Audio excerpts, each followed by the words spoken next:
Hey guys, welcome back to another movie suggestion day. I'm actually going to switch it a little bit and not do movies that I have or you can just get on DVD or somewhere.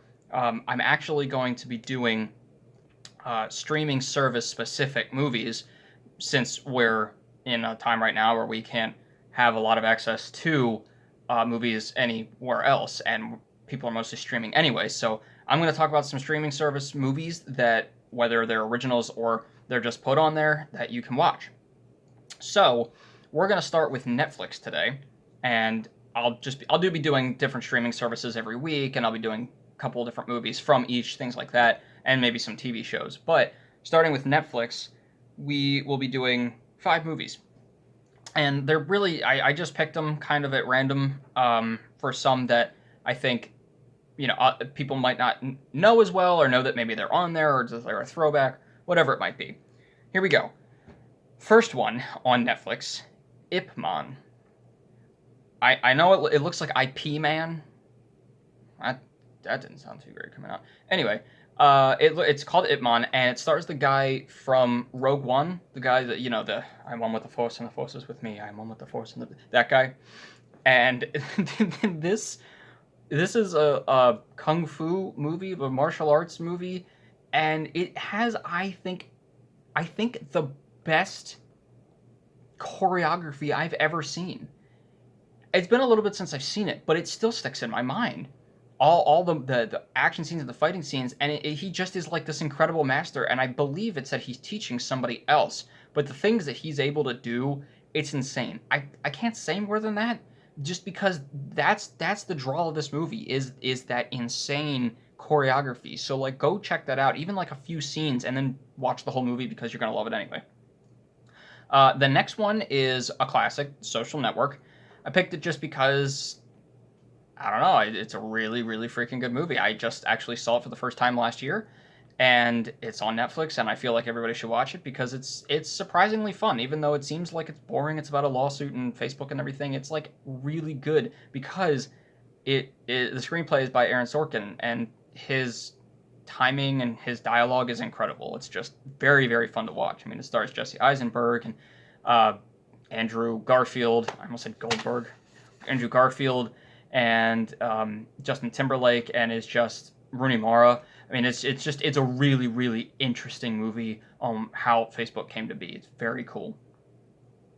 The next one is interesting. I saw this a couple months ago because I've been getting into more horror movies, and it's probably one of the scariest movies I've ever seen, to be honest, because it's one of those found footage ones, and it only stars 2 people. They're pretty much unknowns. One is Mark Duplass. He's been in a couple things. I think he was in a movie recently with Ray Romano, but it's called Creep, and it is just that. It is a creepy ass movie, man. It's just freaky. I don't want to. It's just this guy who found an ad on Craigslist, which was his first mistake. That this person wants him to film him throughout the whole day because he has cancer and he doesn't want his child to never see what his dad looks like.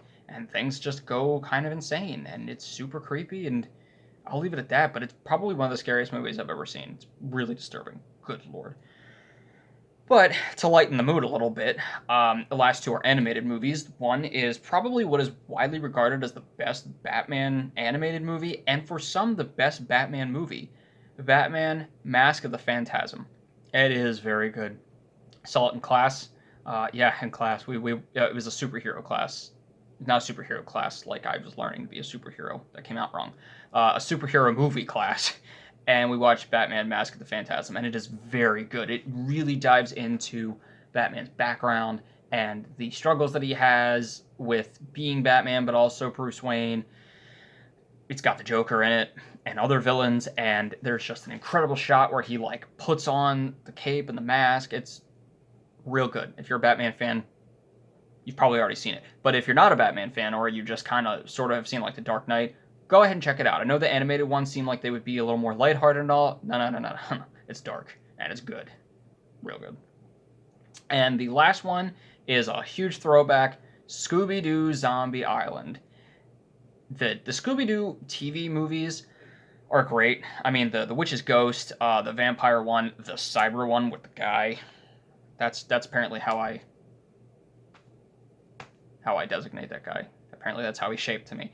But the Zombie Island one, I think, is also widely known as the best Scooby-Doo TV movie. It's just super great. It's super gritty and dark for Scooby-Doo, and very creepy, but like super awesome. I'm sure you guys have seen it.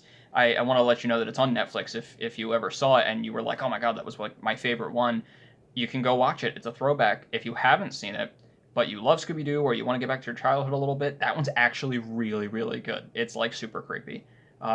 Very, very well done. So those are the Netflix suggestions for this week. Next week I'll be doing Hulu, and the one after that will probably be Prime. We'll just go in order. And yeah, look out this coming week for. I know we've been doing the Harry Potter reviews. I'm gonna take one small break. Um, just because, like I said, I want to give you guys some reviews and suggestions for movies that you can watch on streaming services right now. And there is one that I watched that is probably one of my favorite movies of the year, and I want to share my thoughts with you guys on how it is, because it's an insane movie, but it was really, really good, and I want you guys to watch it. But have no fear, because if you are missing the Harry Potter movie reviews this week, there's still a little bit of a connection there. You'll see. Just watch it. Stay tuned.